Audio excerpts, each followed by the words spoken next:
Recording is. Welcome to DXgov governance discussion for Wednesday, April 14th.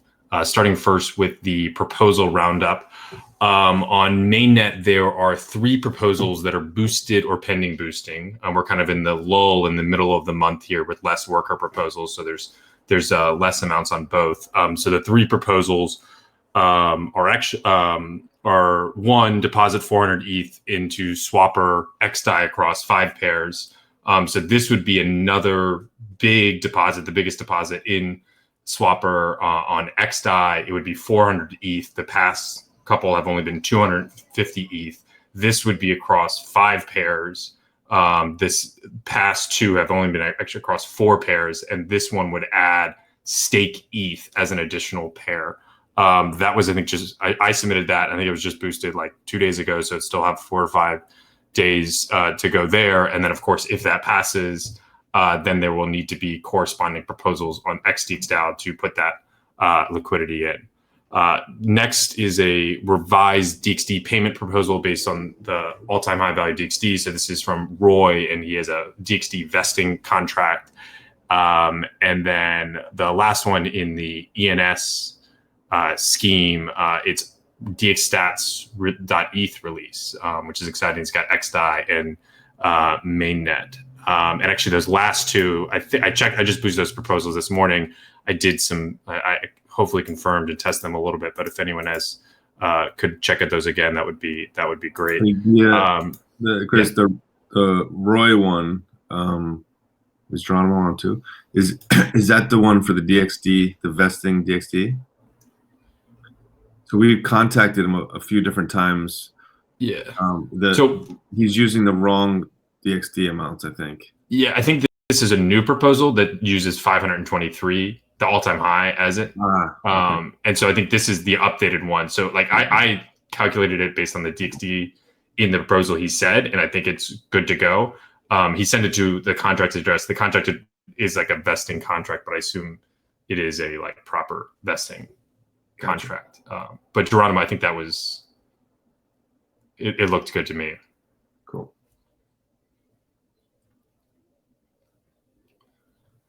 And then there was the DXstats ENS update, which was just boosted this morning too. Looks great. And so that'll pass hopefully by the end of the week, maybe Friday there.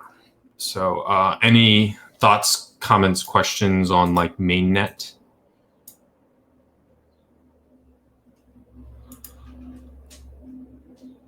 Cool. And then on XDAI, 4 proposals boosted or pending boosting. First is the DXD vesting and payroll smart contracts from BlockRocket. So this is a $3,600 DAI payment to BlockRocket for the vesting contracts. I think the contracts were shared in the development Keybase channel there. Then there is the second half of a developer proposal for Levo T8. There is Federico's worker proposal, the 0% rep one, and then there is Augusto's contribution compensation for GitHub for the month of March. And I think Augusto had mentioned some things in the governance channel on Keybase last week of trying to do a different approach in terms of worker payout. So those are the current ones on XDAI based. So I think there's some below, but any comments on thoughts on proposals outstanding on XDAI?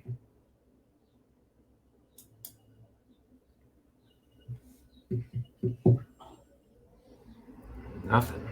XDAI proposals go so quick. Yeah. I sent out a note in the main general channel, I think it was, that especially everyone here, but even we'd like to get everyone that has rep to make sure that they have their correct amount of rep on XDAI that matches the rep that they have earned and deserve in order to be more actively, to correctly and accurately be able to vote in governance on XDAI. Voting and participating in governance on XDAI, we're like obviously getting our number, the participation numbers up is great. We've gotten like 51, over 50% actions in the recent couple weeks, but making sure everyone has their rep, because there's a handful of people that's like said, oh, I can't vote on XDI because I don't have rep there. It's like, well, if you don't have rep there, make sure you have your correct amount of rep there, and we can help if you have any questions. That's all.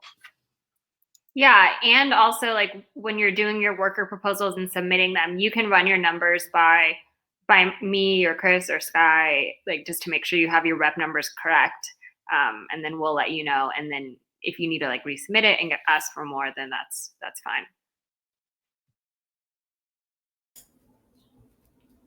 And it's also somewhat important to kind of Sky and the mapping, because getting 50% proposals is a really like effective way of us doing governance sometimes. And the more people have rep on XDI, the easier it is to do that. And we've already done, I think, 3 or 4 majority vote proposals on XDI in the last month or so.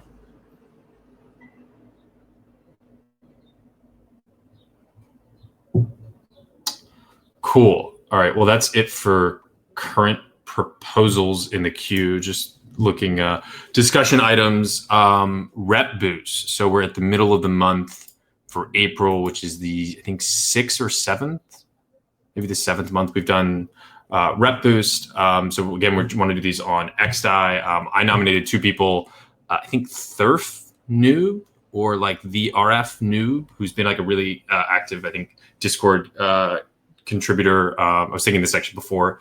He made some comments today, but just the last month or so, he's been active. And then I think Arhat, who's been really active on these calls. And I know there's a separate worker proposal going on, but I just think he's been an active community member, and wanted to nominate him for a rep boost. And then, yeah, and this kind of is related to something going on with Keenan and the Discord, getting a Discord rep boost in there. And I guess we don't have that for this month, Keenan, but maybe that's something we can work for next month. Or do we want to make any nominations out of that document that you drafted up? Well, it depends on how we want to do it. I'm not sure if you had a look at the document, but I just kind of arbitrarily threw some numbers around where I'd figure a full rep boost where we're giving someone like, hey, this person isn't deserving of a rep boost is like a 0.1. Then kind of below that to like a 0.01 would be a suitable range for a larger kind of rollout of rep. I think like 10 people at this level is equivalent of a single rep boost. Let me get the document in your hands again. I think I'm happy to coordinate sending it out in this round. It would kind of just be, obviously the main bottleneck right now is the numbers and making sure that we're comfortable with the amount that we have here.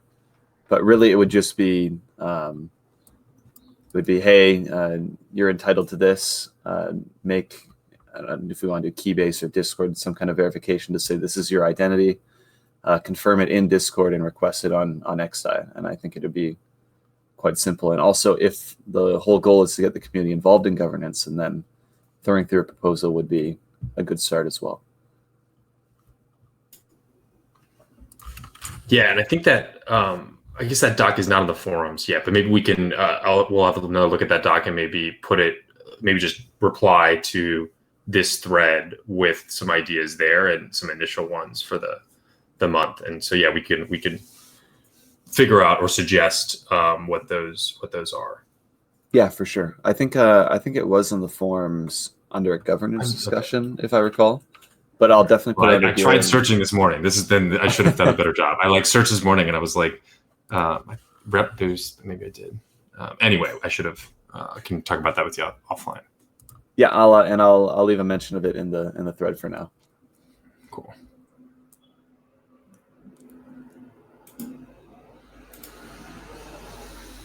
Cool.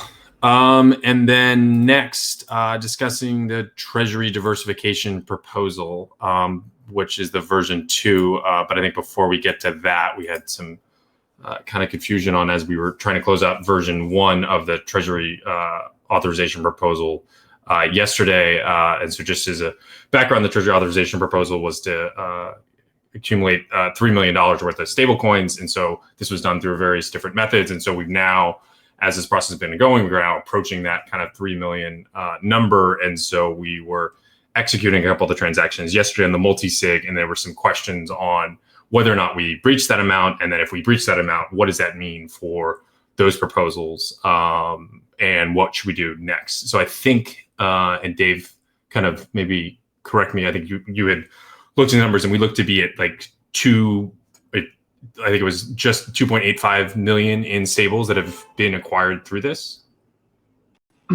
Correct. Yeah. So I think it depends on how you look at that XDAI transfer of funds, right? So the way I looked at it, or like the way it was described on Alchemy, I think that was a transfer of funds to XDAI base, because XDAI base is obviously all the transaction fees are on XDAI, and if you consider that not part of the treasury diversification, then exactly, yeah, it was 2.8 something, I believe, yeah.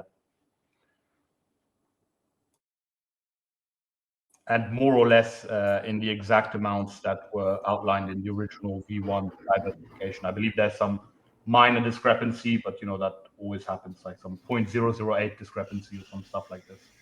Based on, because of course we wanted a different share of DAI, USDC, synthetic US dollar, and USD Tether. But more or less we're on target. It's just that one open question, if we're still missing those last funds or not.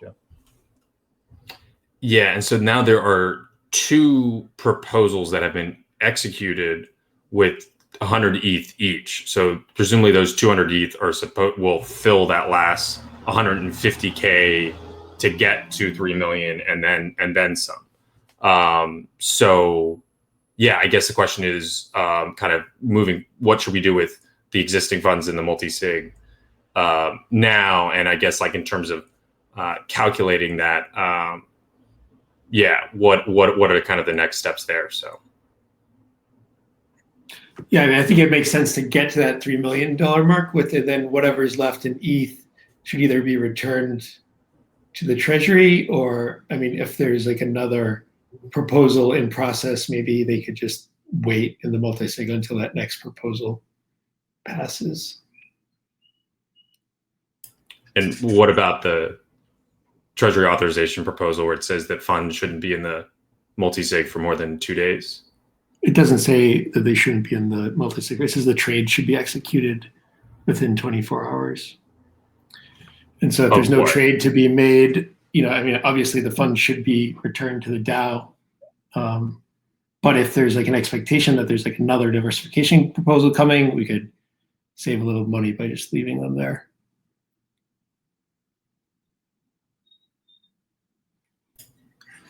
So in general, this issue of like having dollar target amounts is always going to be an issue. Is when we start doing these exact same like executions and ideas using like fully executing through Gnosis protocol V1, which is being deprecated, but separate issue. But like if these proposals are being done, if these executions are being done by a DAO proposal instead of like a multi-sig or something, these proposals will go in, 8 days before. They will be based on certain ETH amounts.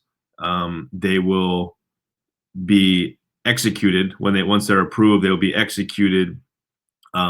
Yes, there are people that have to call oracles and then execute it and stuff, but there won't be any like decision to kind of execute or not execute. Like if the proposal passes, we're going to be executing. So I think maybe if we change our logic to like, instead of we could target a dollar amount that's like being held of stables in DXDAO, or we could say we're going to turn 2,000 ETH into dollar stables or something, and we're going to do it in 250 ETH clips, and those are being done through DAO proposals.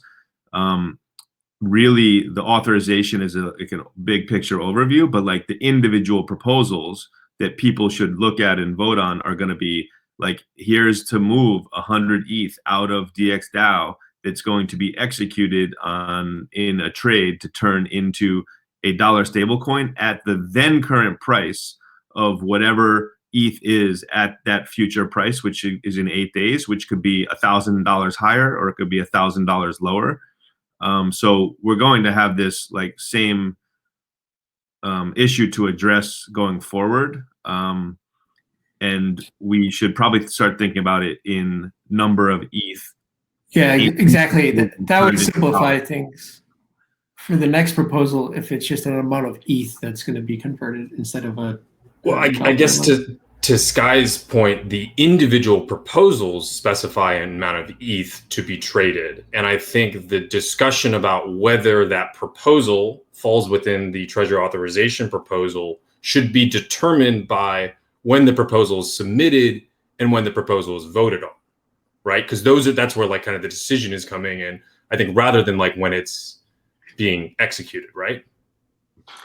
Right, because then there would be the multi-sig signers would be making a decision on whether or not this trade would go through versus the like rep holders voting on a proposed trade that falls through the parameters set out in the authorization proposal. Just to give like some examples, so in like the USDC proposal, so that's one of the 100 ETH we have now, that was like voted upon on April 8th. And so like the price of ETH on April 8th, where you're like, do I want to authorize this 100 ETH to USDC proposal? Well, on April 8th, like the ETH price is like, whatever amount, and we're not exactly sure what the price will be of the upcoming Treasury diversification authorization proposal. So like I'm going to vote to authorize and approve this 100 ETH to USDC transfer in this condition now. And then the proposal passes 2 days later.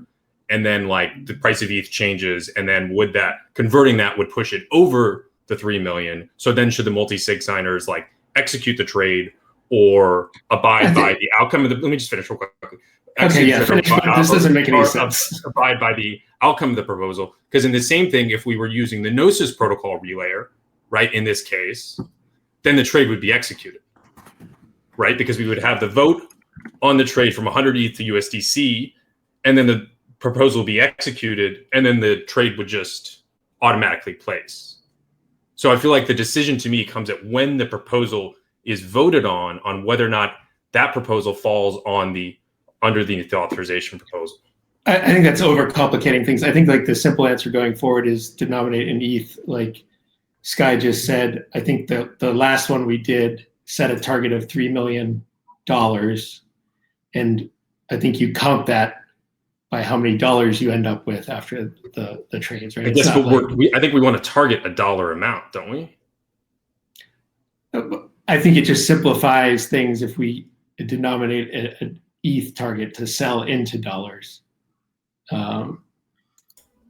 It makes it easier because then we don't run into this problem of like the volatility affecting the accounting. Yeah, the only issue is dollars are really important because our monthly costs are in dollars, right? So to figure out 5 years of runway, we need to say this is how many dollars we're going to need at this rate, and we're doing all of our books and our costs are in dollars. So to then say like let's start a plan today to turn another 2,000 ETH into dollars, that could end up being $5 million, or that could end up being $15 million, and that's a different amount of runway. And really, we need to target where we're thinking about things in runway, and our costs are in dollars. So it's important to keep the dollar amount in mind. Yeah, of course, but I think the Treasury is largely in ETH, so I don't see a problem with doing the steps. Like if we're doing X amount authorized at a time, then that could be an ETH. And like overall, every time we do a new authorization proposal, we're checking back how are we looking on runway and how's our balance. So just looking at the next authorization proposal is that there? Oh, yeah. So what would we want? How would we word this to work on addressing that? Because, like, I guess this would need to be in ETH. Yeah. So, we set an amount. So today that's like 2,500 ETH, a little less now.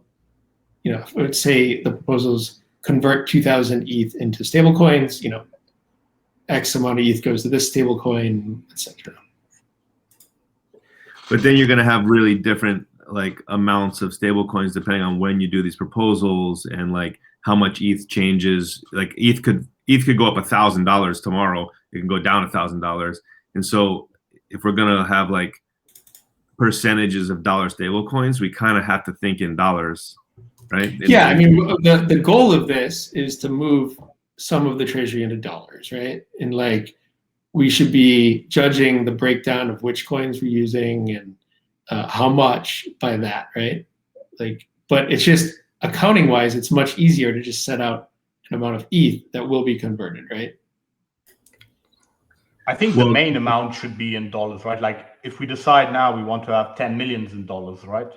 And then whenever we are below that threshold, let's say below that threshold by, I'm just saying numbers randomly, but let's say we want 10 million in dollars and we're at $9 million, then when a proposal then is made to top up the extra $1 million that's missing, that is just done in Ether at whatever rate it is.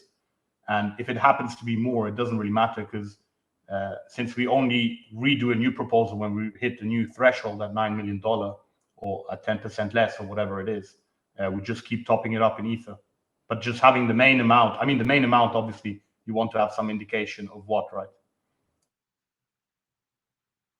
So that would be instead of like authorization proposals, this big overarching thing, and it's going to take like 18 weeks to execute. Instead of turn the dollars into ETH in the authorization proposal, it makes sense to turn the dollars into ETH in each proposal. I mean, I think that's fine as long as you are clear in the authorization proposal, like what's acceptable in terms of going over, right? We don't want the multi-sig to have to make decisions on this. Well, right? what if it's the Gnosis? What if it's the relayer? Because that's what I mean. Isn't that what we want to be executing these trades through? Well, we might not be able to since it's not being supported anymore. So we got to work around that.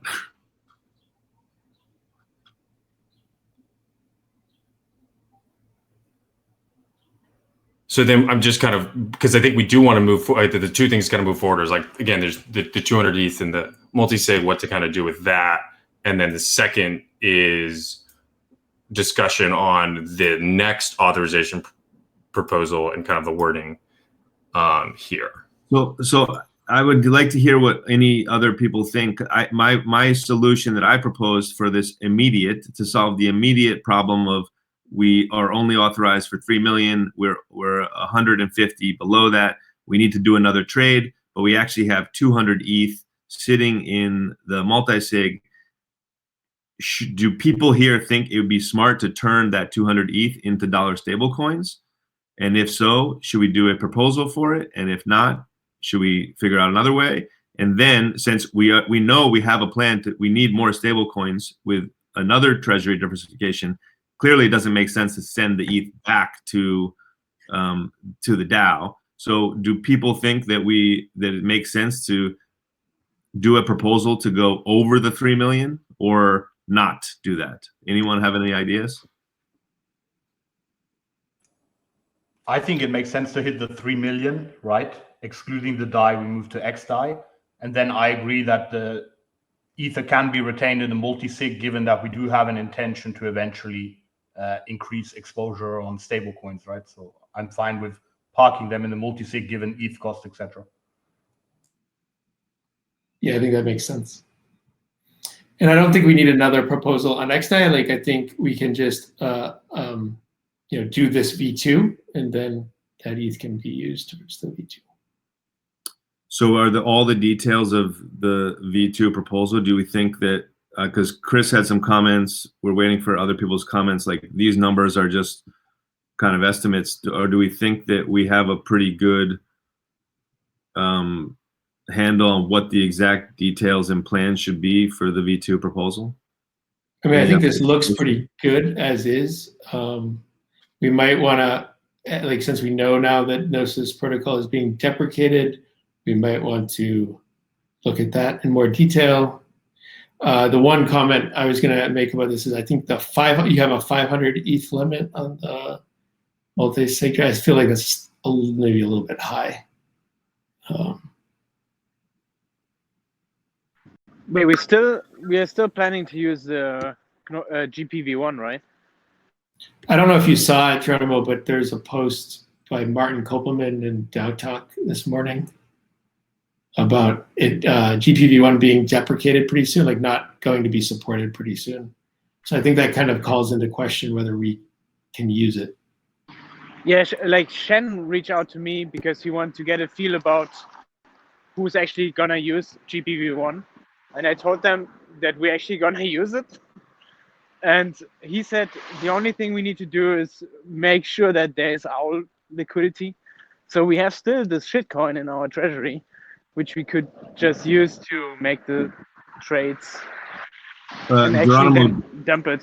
isn't it very important that someone that they or some people are running the solvers? Like even if there's owls, if there's no one's running the solvers, nothing happens on GPV1, right? Right, but Shen said if we have those owl liquidity in GPV1, they will run the solvers.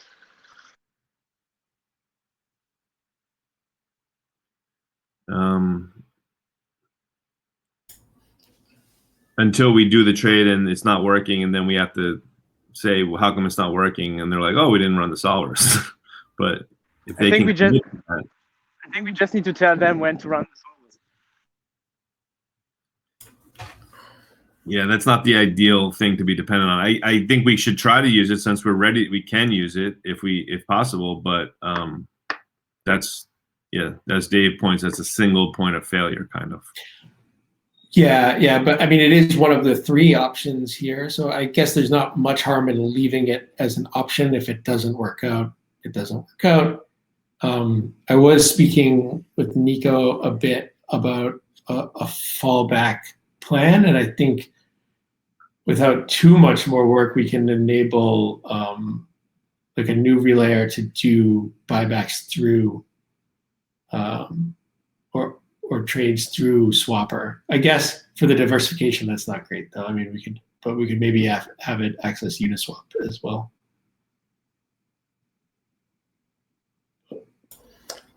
Yeah, I mean, I think it would be good to have a viable option outside of member balancer that does not rely on the multi-sig. So I think we need to be working towards that.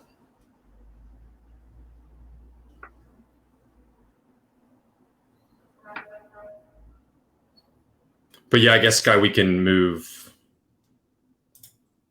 Yeah, I think maybe some adjustments. Maybe some of the numbers we can adjust and we can chat about that. But I think structure of this is good. All right, and so also, so we'll try to move ahead with the Treasury diversification V2 proposal by later today or maybe tomorrow, like to get it up in Alchemy. There's another question on is it okay for this signal proposal, which is a signal proposal, not the execution of moving the monies. Is it okay for that to be on XDXDAO, which is what we are ideally using XDXDAO for? So, I mean, all the execution proposals are going to reference this proposal, right, as the actual like decision.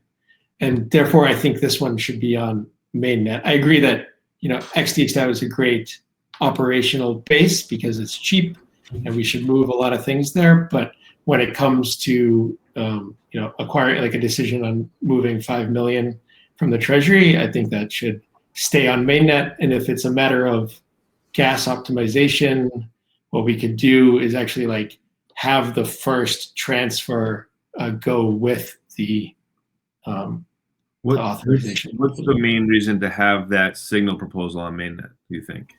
Because that's where the money is. I mean, because that's kind of like it has greater authority. But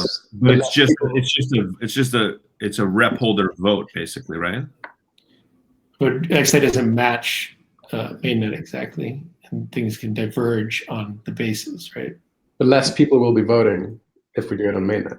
Well, of course, I mean, the optimal thing is for one person to vote. The optimal thing is for one person to vote, but everybody has the opportunity to vote. And I mean, if it was something that was doing something wrong with $5 million, I think you would see the votes.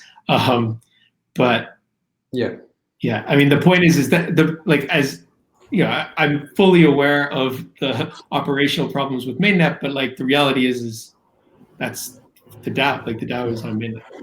Yeah, I mean, I think pretty strongly that DXDAO can do signal proposals for DXDAO, given that a mainnet proposal passed that said explicitly that.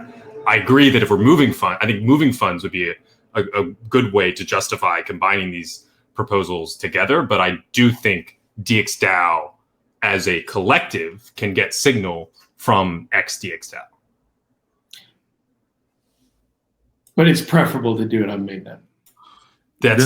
I agree. By us saying, after we've approved DXdao for this specific reason, by us saying, actually in this scenario, we're not going to trust the vote for signal on DXdao, it's basically saying we shouldn't use DXdao for signal votes then. No, do you have that proposal? The original proposal that authorized DXdao, I mean, it did list signal proposals as a use case, but the goal was more about enabling operational capability, right? The goal was not there's three objections. They're each listed as bullet points. It says authorize. Yeah, do you have the link?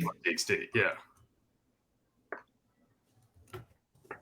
I mean, I thought like all signal proposals, which are really just votes of rep holders, like ideally those are all done on DXdao where more people can easily participate.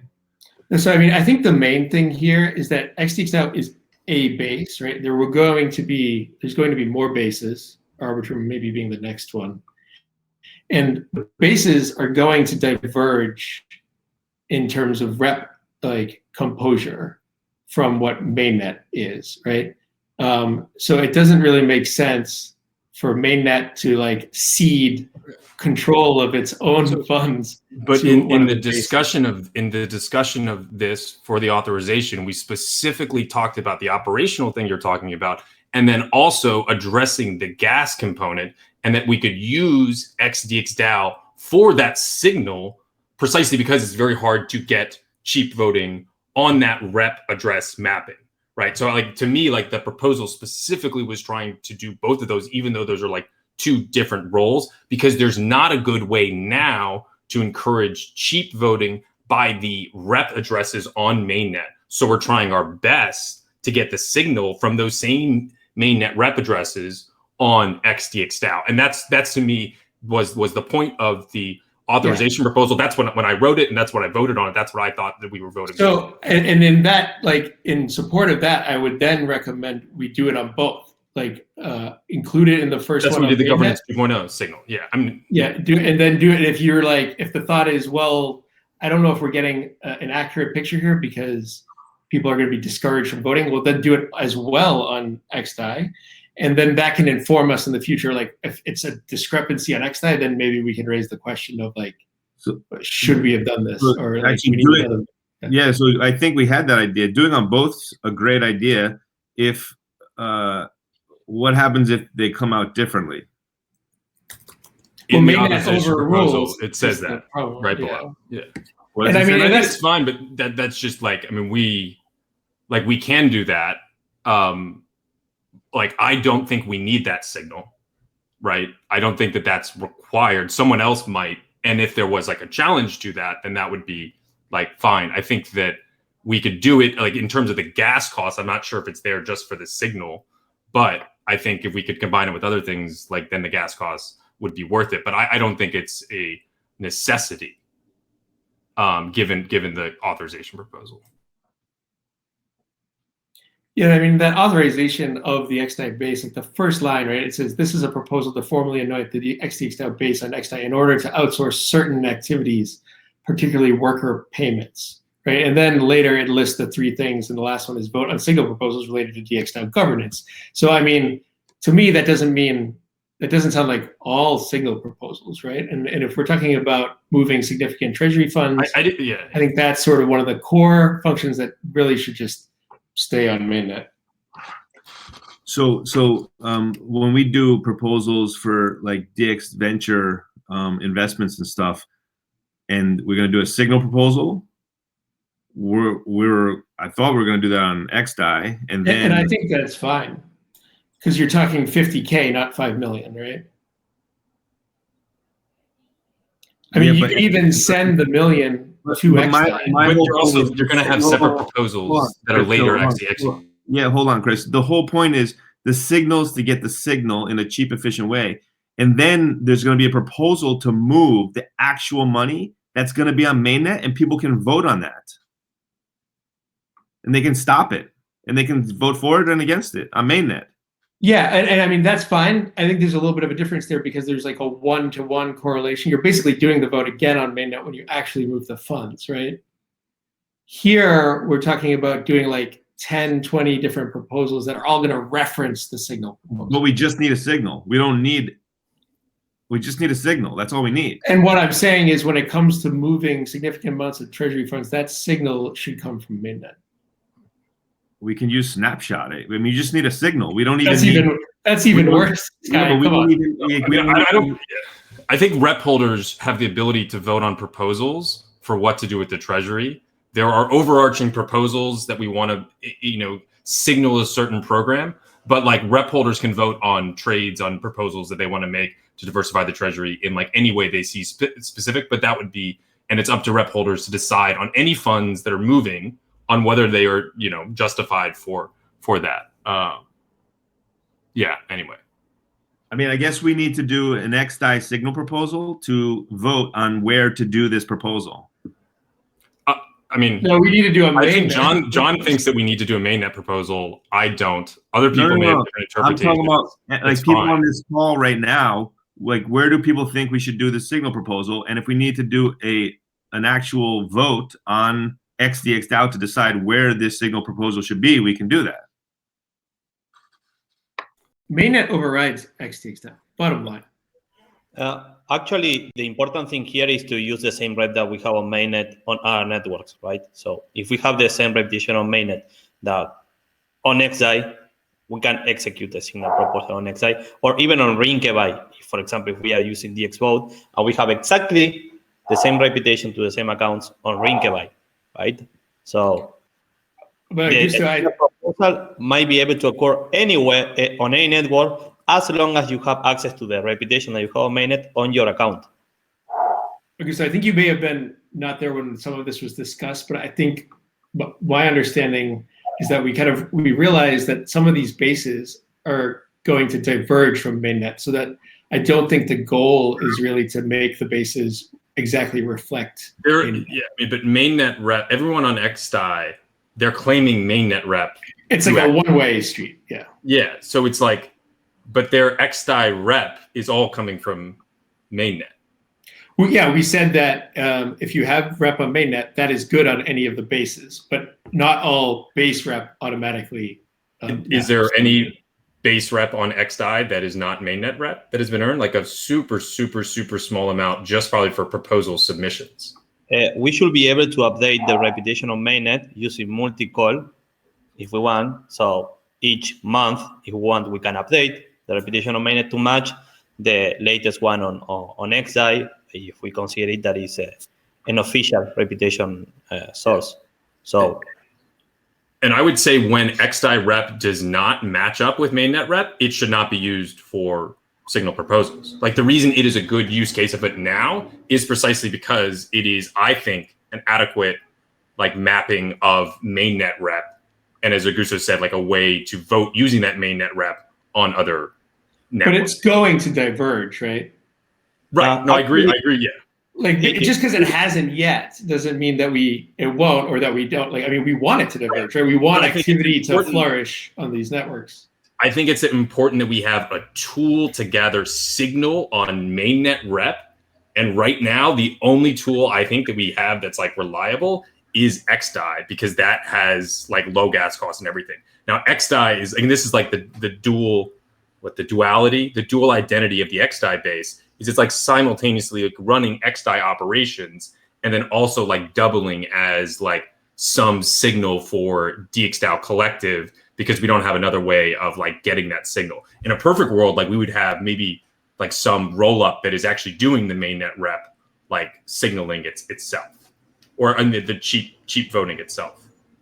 I think we should be able to update first of all, the most important is mainnet reputation. But there is two ways to get mainnet reputation. One is earning it in mainnet, and another is earning it on another network and then claiming it on mainnet, which means that I can earn reputation on XI, which is awesome because it's going to be cheap, but it's going to spend some time till we are going to update mainnet reputation state to match the latest state. For example, let's say every month we do or every 3 months we do an update of the reputation state all across our networks. We gather all the information that we can, and we say, okay, this is the reputation on July 2020, and we are going to update mainnet reputation here.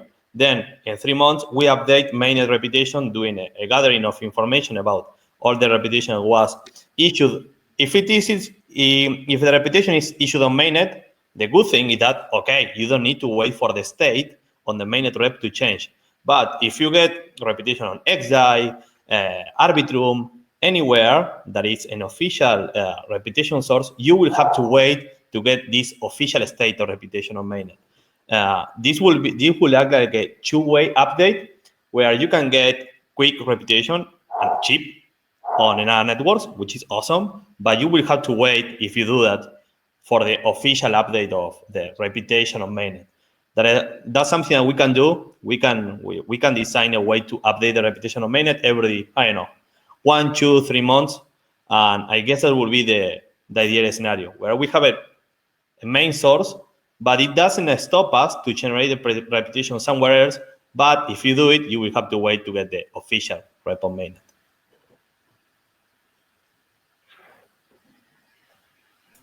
Yeah, all that makes sense, Augusto. But just wanted to be clear that we don't want all the bases to have the same exact rep as each other. Like it's good for them to diverge because that's going to enable a lot of activity around these individual bases. Here, on the example that I just gave, the amount of reputation that is going to diverge from mainnet to the other networks is the reputation that was issued on that network during that update time, let's say 3 months.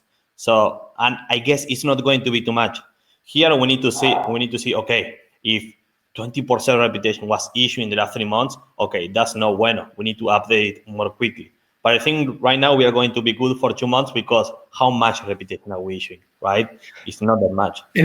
And it's only some of the reputation that will be earned on the bases that will get mirrored on mainnet, like the worker proposals. It's like an explicit use case that was authorized. Yeah. Oh, this was like last month. We just when we were first doing like the X dot, just the cross-chain coordination. I think something like this will be awesome to have a recap of the reputation owners in the last 3 months. So we are doing weekly recaps every 3 months on anything. So maybe now it's time to add a reputation recap or review on the reputation distribution on other networks and how it should be updated on mainnet. Yeah, and just the two things we've been talking about on that are one, Melanie and Ali are working on the worker tracker proposal sheet that will be at least one way we're tracking all of these mainnet rep awards that are every month to workers and contributors. And that's also what we're going to try to do for the DXD, so we can make sure everyone has the DXD that they've earned and know exactly what that is, and we can double check that. So there will be a spreadsheet for that there. And then separately, Elon and I guess it was Oren, but I'm not sure this anymore, had talked about doing something specifically what you were talking about, Augusto, about like that alignment. I don't know where that was left up, but yeah, it's kind of all about having I think the mainnet, it's about updating the mainnet one and allowing the individual bases to kind of experiment a little and diverge, go off on their own. Yes, this can be done with the multi-call scheme. Later we can talk with Nico, we can check it out, but again, we need to see how much repetition is going to be updated. But again, we can do it every 2-3 months. And yes, Melanie should be able to follow up all the repetition around. It's just a number of total supply of DXD and repetition and and the token is there. Later, Melanie, if you need help finding your way around the reputation of all the events, like the coding, the information, what is happening on the token, we can help you out. Dave also has been working on tracking up token events too. So yeah. Sorry. Would be great to have this nice like outlined in the new documentation book that's coming out, like just how this works, how the bases work. Yeah. Very helpful. Also, this is something that I want to have on DXgov, like a good way to display reputation, because right now you enter to Alchemy, and it would be awesome, to see like a pie chart of all the reputation that is distributed and see, okay, how decentralized are we? How much reputation is in control on which individuals? This is super important. Which DXDAO base is the most decentralized? Exactly. Yeah. And it's not something super hard to do. I mean, it's just a pie chart of an ERC20 token. But it's not a token. It's not a token, but it is ERC20. It uses the same mint burn method, but you can transfer it. But even more, it's even easier. So we should be able to have something like that on our governance dashboard. Simplified ERC20, no transfer. Yeah. No hacks.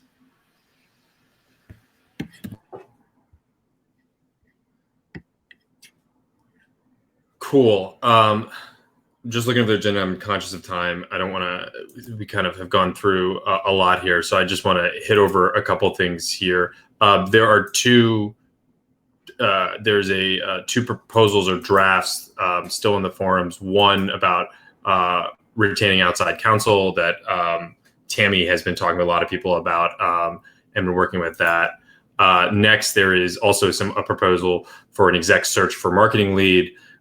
There was a discussion on this in the forum, so still some disagreement there. We can figure out that. And then third, the multi-call installation.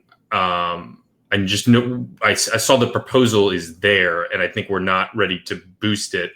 And I'm always like, I kind of want to boost it just because I see it there now. But what is there? We should wait to boost that because we're waiting on a contract to be verified. We need Nico for this, who's not here. So let's defer this conversation, I think.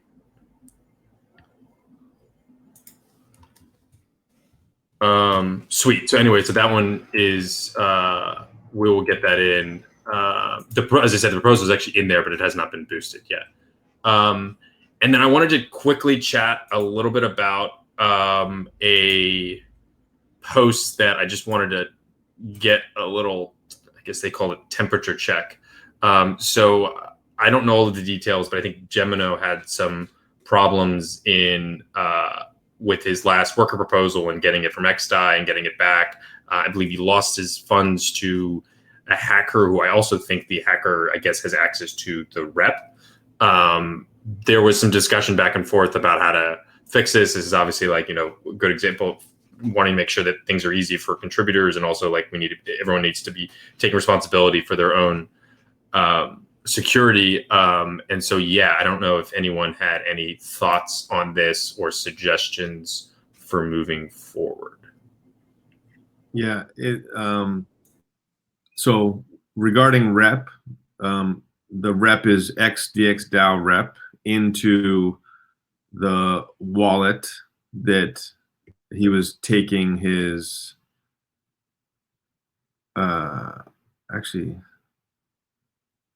so it would be good to have Gemino here, but his address he uses to do the proposal and where he was taking the funds were two different addresses. And the rep goes into the one where the funds go into, right? When you ask for rep? If you direct it from the reward perspective, whatever submitted the proposal would receive like a very small rep. Yeah. But So that's already a unique scenario there because I guess rep gets split up slightly there. But anyway, the rep, most of the rep and the funds went into an XDAI wallet.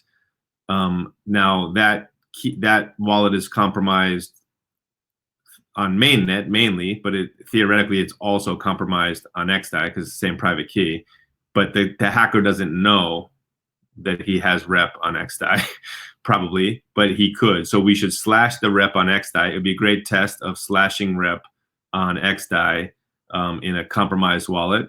And then his funds, which he moved across the bridge, ended up being stuck there because he could, once it's moved across the bridge, the wallet that could claim it, which is the compromised wallet, basically we couldn't find someone to try to save it. And overnight, the hacker found out that he could claim it from the bridge. And then once it went into that compromised wallet, the hacker took it.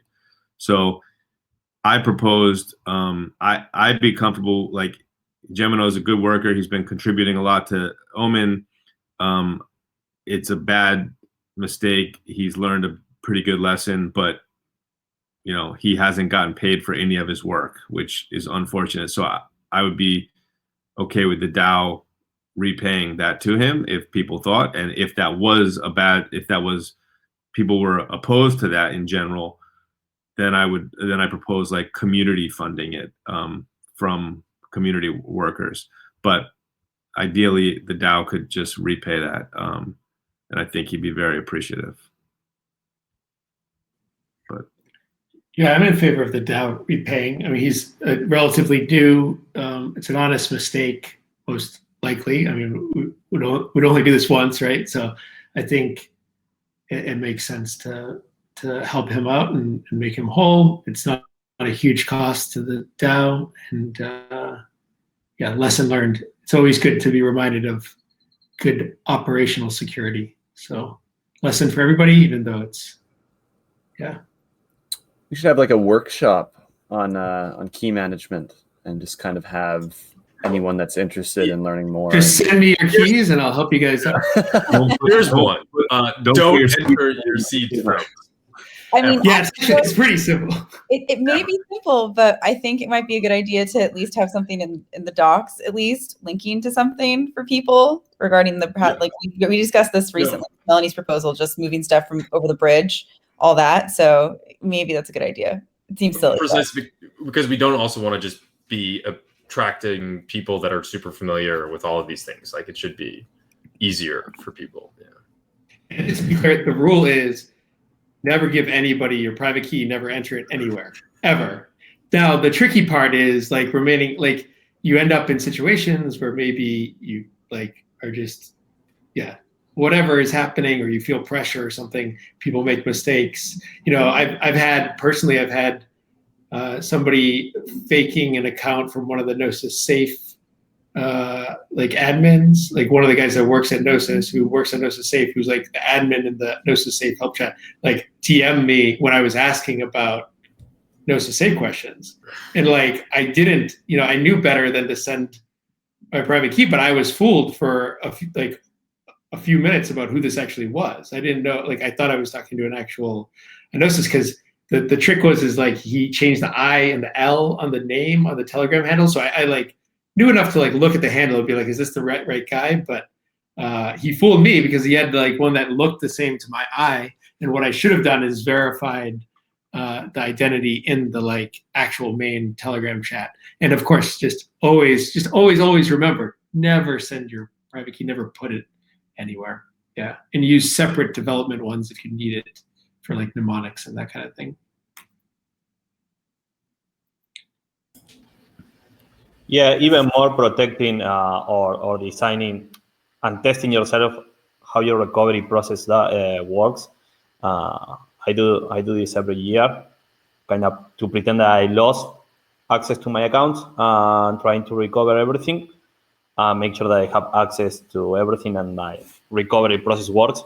And using multi-signature wallets, that's something super powerful. If you have friends and family that you trust with your life, I always recommend, if you are well involved enough and you have friends that are using, for example, Ethereum or something like that, create a multi-signature wallet where you reduce a lot the risk for your funds being stolen, and and having always the funds available for anyone else to recover them.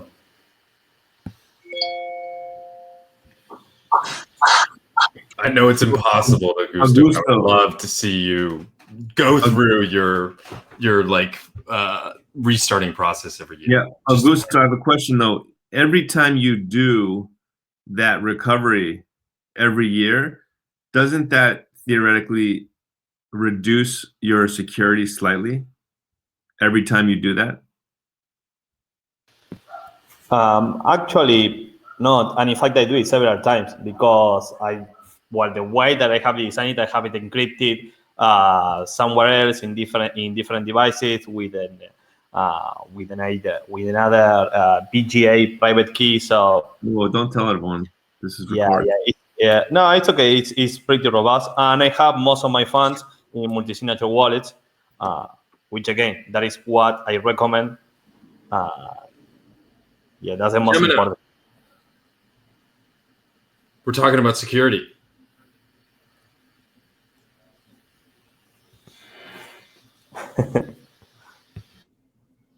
Oh, well, Jim, we were just discussing your the situation with your last worker proposal, and I think the conclusion was to slash the hackers rep on XDAI and then to figure out a way to get you repaid for the funds that were lost, and then try to figure out a way to get everyone's security up to staff. But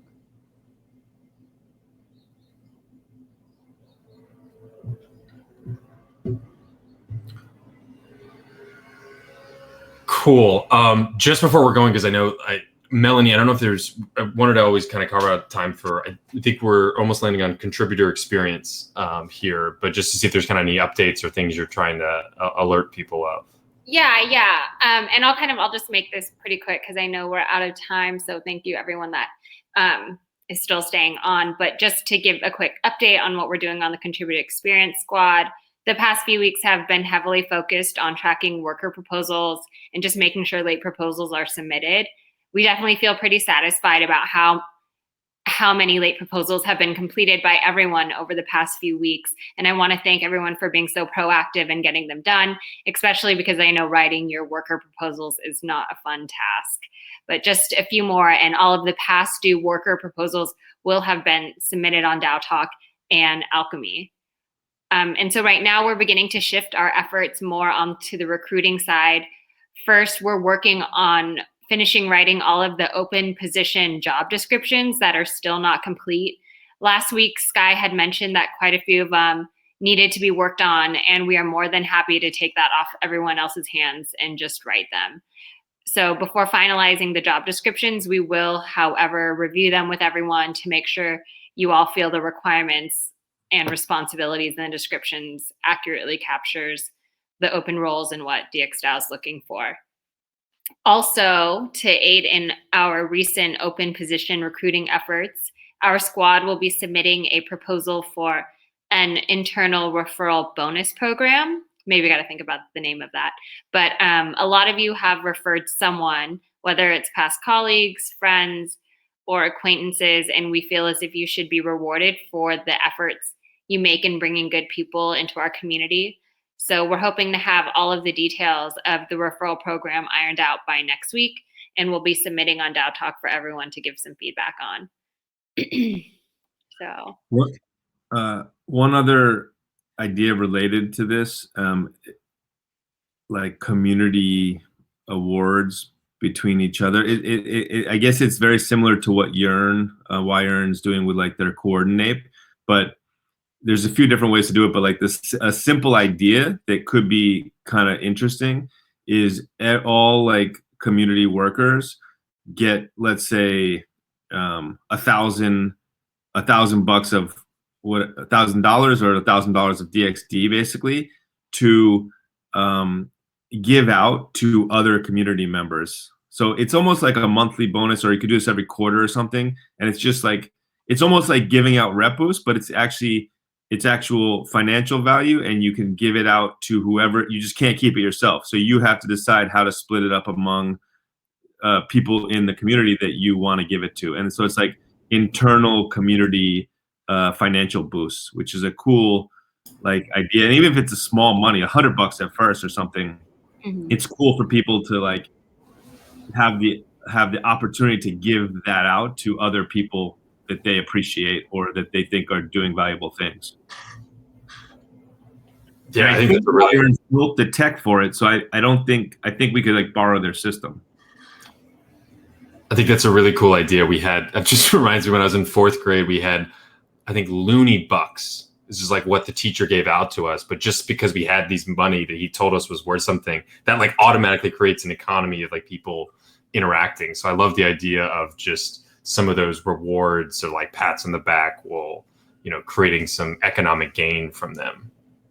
Yeah, it's like Valentine's Day every month, except money. Yeah, why? I guess I'm literally just now realizing that I didn't realize at the time that the Looney was a reference to Canadian. I think they had like Looney Tune characters on them. That was the faces of them. Anyway, sorry for the real time. I'm sorry. You know what would be funny? If you guys have the layout so that Chris is below John at the moment. No. Yeah, I do not. Yeah, this is what I wanted for Chris to look up and look at John. Okay.